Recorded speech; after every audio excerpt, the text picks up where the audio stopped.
Hello student, कैसे हो आप सब लोग। उम्मीद करता हूँ आप लोग सभी स्वस्थ होंगे, मस्त होंगे और अपनी पढ़ाई कर रहे होंगे। तो आज की इस क्लास में हम पढ़ने वाले हैं कक्षा 8 प्रश्नावली 5.2 वर्ग और वर्गमूल। इससे पहले की वीडियो में हमने प्रश्नावली 5.1 कंप्लीट कर ली थी।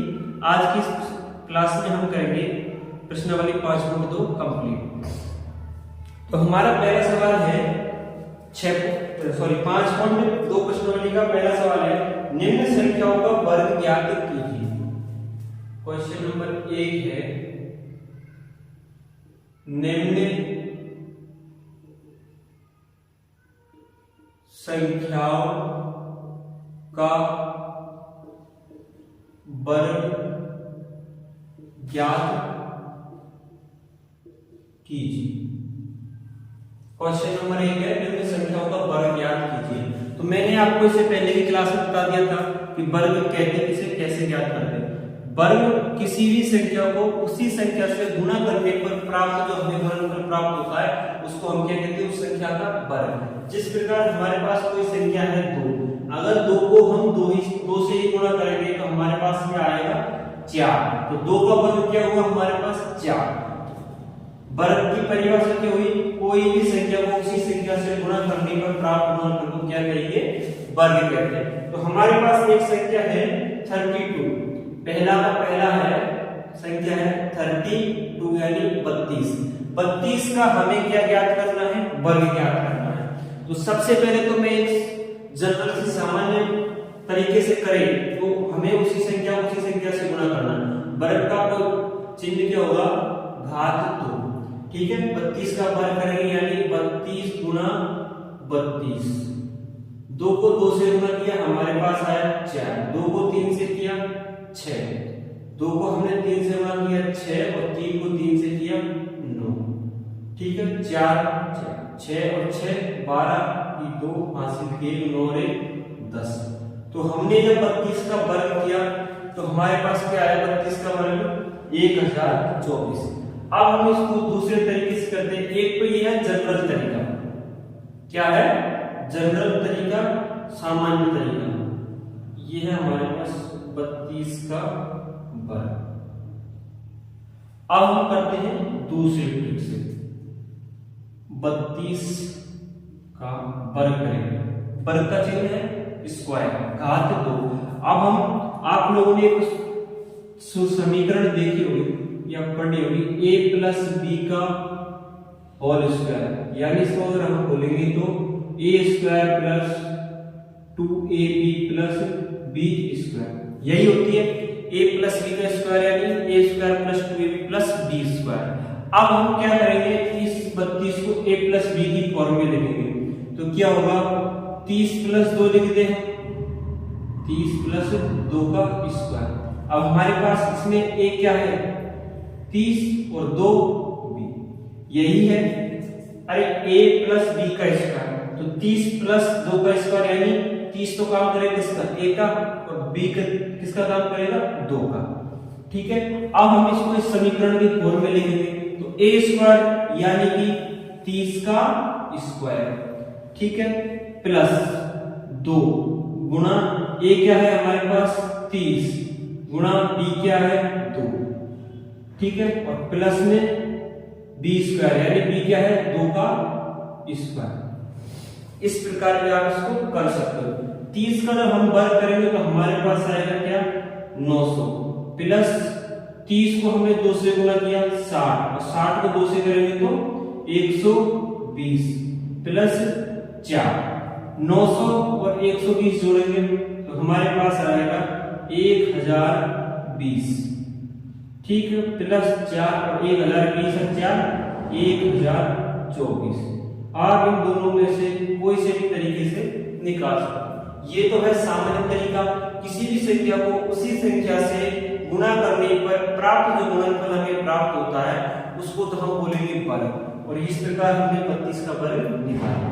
अगर इसको हम दूसरे तरीके की बात करें तो इसको a प्लस बी स्क्वायर की फॉर्म में लिखकर भी हम 32 का वर्ग निकाल सकते हैं। उम्मीद है आपको ये समझ में आया होगा।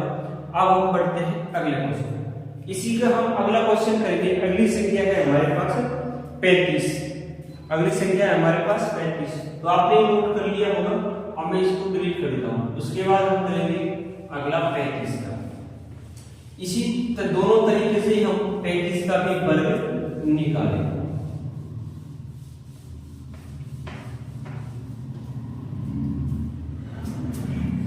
तो सबसे पहले 35 का निकालेंगे, तो जनरल तरीके से निकालेंगे तो कैसे निकलेगा, यानी इसी से 35 को 35 से ही गुणा करेंगे, 35 गुना 35, 5 और 5 से किया 10 की 0, 5 की 1, 5 दिया 15 और 1 16, 3 को 5 से किया 5 दिया 15 और 1 16, 16 को 6 हासिल लगेगी, 3 दिया 9 और 1 10, 0 2 हासिल 1 लगी, 1 करे 2 और 1। तो जब हमने 35 का वर्ग किया तो हमारे पास आया 1220। क्या है? 35 का वर्ग, 35 का वर्ग। ये तो है एक सामान्य तरीका। अब हम करते हैं दूसरे तरीके की बात। कौन सा तरीका? a + b² के फॉर्म में लिखकर वर्ग निकालना। 35 का वर्ग निकालेंगे तो भाई a + b की फॉर्म में लिखेंगे। तो हमें ऐसी संख्या लिखनी है जिसमें हमें उस संख्या का वर्ग याद हो। ठीक है, यहाँ पर तो हमें गुणा करने की जरूरत पड़ी थी क्योंकि हमें याद नहीं था। अब हम ऐसी संख्या लिखेंगे जो याद, तो हमें 30 का वर्ग याद है, 3 को 3 से करेंगे 9 और 2 जीरो लगा देंगे तो 900 हो जाएगा। तो 30 प्लस क्या लिख देंगे हम? 5 का स्क्वायर।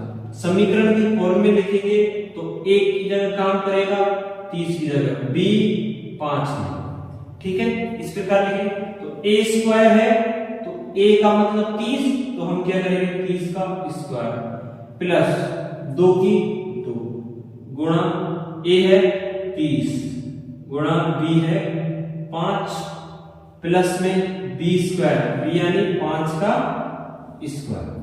30 का स्क्वायर करेंगे क्या आएगा? 900 प्लस 30 को 2 से गुणा किए हमारे पास आया 60 और 60 को 5 से गुणा करेंगे तो 6 30 300 क्या आएगा? 300 प्लस 5 का स्क्वायर किया 25। 900 और 300 कितने होते हैं? 1200, 1200 प्लस 25, तो हमारे पास आएगा 35 का वर्ग 1225। 1225 क्या है? 35 का वर्ग। इसी प्रकार से आप और भी सवाल है, 86 का वर्ग निकालो, 93 का वर्ग निकालो, 71, 46, इनके आप इसी तरीके से वर्ग निकाल सकते हो। चाहो तो आप दोनों संख्याओं को गुणा करके इस प्रकार वर्ग निकाल सकते हो, उसी संख्या को उसी संख्या से गुणा करना। जैसे इसमें निकालना हमें 93, 93 का वर्ग निकालेंगे तो क्या करेंगे? 93 को 93 से गुणा करेंगे। ठीक है, अगर आप इस समीकरण से निकालोगे तो क्या कर देना आपको? 90 प्लस 3 का वर्ग निकालना।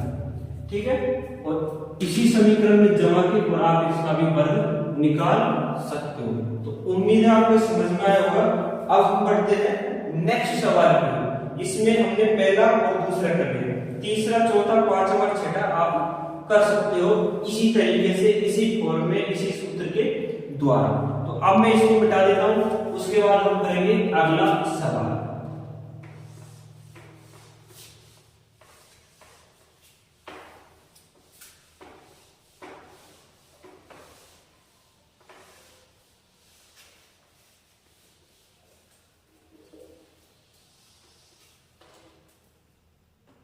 अगला हमारा सवाल है, पाइथागोरस त्रिक लिखिए जिसका एक सदस्य है। हमें एक सदस्य दे रखा है और पाइथागोरस त्रिक लिखनी है। पाइथागोरस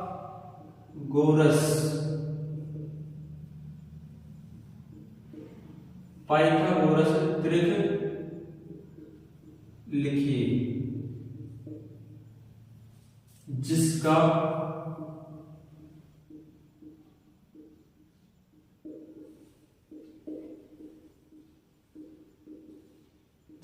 एक सदस्य है। हमें एक सदस्य दे रखा और हमें क्या करनी है, पाइथागोरस त्रिक लिखनी है। अब आप पूछोगे सर पाइथागोरस त्रिक क्या होती है, तो मैं सबसे पहले तो पाइथागोरस त्रिक बता देता हूं।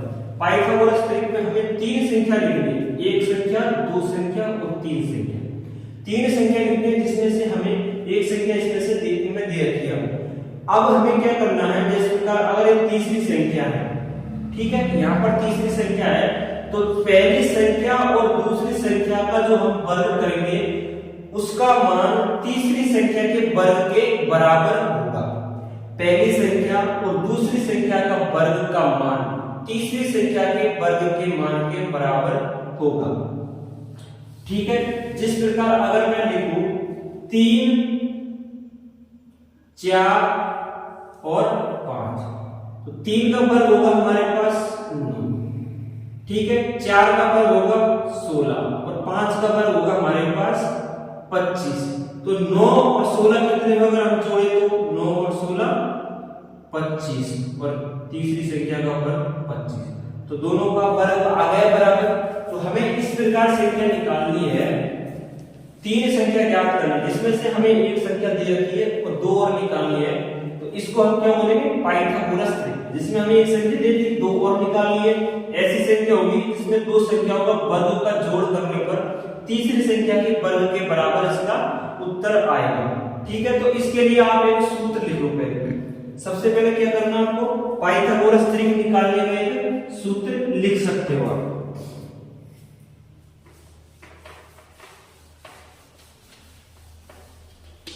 तो सूत्र है पाइथागोरस त्रिक का, पाइथागोरस त्रिक। इसमें आपको तीन संख्या ज्ञात करनी है। पहली संख्या के लिए 2n, दूसरी संख्या के लिए n² - 1 और तीसरी संख्या के लिए n² + 1। ठीक है, ये हमें सूत्र हमारे पास। ठीक है, इसमें सभी एक संख्या दे रखी है, दो संख्या और निकालनी है।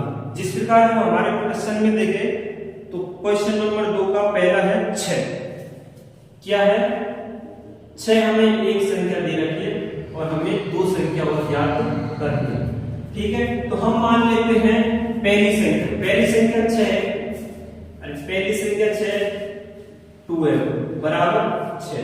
तो हमें क्या करना होगा, सबसे पहले n का मान निकालना, क्योंकि हमने दूसरी और तीसरी संख्या ज्ञात करने के लिए हमें किसकी जरूरत पड़ेगी, n के मान की। तो n का मान निकालेंगे तो 2n यानी 2n के गुणा में पक्षांतरण करेंगे तो हमारे पास क्या आएगा, n बराबर 6, 2 गुणा में है, इधर जाएगा तो बटे। ठीक है, 2 का भाग हम 6 में देंगे तो हमारे पास आएगा क्या, 3। तो n का मान क्या आ गया हमारे पास, 3। अब देखो पहली संख्या 2m बराबर 6, दूसरी संख्या के लिए सूत्र क्या लगेगा, n² - 1। n का मान है 3 का स्क्वायर यानी वर्ग माइनस 1, 3 का वर्ग अगर हम करेंगे तो क्या आएगा हमारे पास 9 और -1, 9 में से 1 घटाएगा तो हमारे पास दूसरी संख्या क्या आ गई, 8। ठीक है, पहली संख्या 6, दूसरी क्या आई हमारे पास 8। अब हम इसी प्रकार तीसरी संख्या में निकालेंगे तो तीसरी के लिए सूत्र क्या लगेगा, n² + 1, n² + 1। n का मान हमारे पास क्या है, 3, तो 3 का स्क्वायर प्लस 1, 3 का स्क्वायर होता है 9 प्लस 1 बराबर 9 और 1 10। तो तीसरी पाइथागोरस त्रिक की संख्या क्या होगी, 10। अब मैं आपको इस प्रश्न में एक बार जांच करके और बताता हूं कि हमारी पाइथागोरस त्रिक सही निकली है। तो क्या करेंगे हम, तीनों का स्क्वायर करेंगे, 6 का स्क्वायर, 8 का स्क्वायर और 10 का स्क्वायर। 6 का स्क्वायर करेंगे 36, 8 का करेंगे 8 को 8 से गुणा 64 और 10 का करेंगे 100। अब 36 और 64 को जोड़ेंगे, 36 + 64 कितने होते हैं, 100 और तीसरी संख्या पर 100, तो हो गए दोनों का वर्ग बराबर। तो हमें पाइथागोरस त्रिक में क्या ज्ञात करना होता है कि तीन संख्या ऐसी ज्ञात करनी होती है जिसमें से दो संख्याओं का वर्ग का जोड़ करने पर तीसरी संख्या के वर्ग के बराबर मान आ जाए। तो आ गया दोनों में 100, दो दो संख्याओं का वर्ग का जोड़ किया 100 और पहली संख्या का वर्ग 100। तो समझ गए होंगे कि पाइथागोरस त्रिक क्या है। तो उम्मीद है आप इसको नोट कर सकते हो, समझ में आई होगी। आप इसको नोट कर लीजिए, उसके बाद मैं एक दो संख्या को और निकाल के बता दूं, फिर आप आगे कर सकते हो।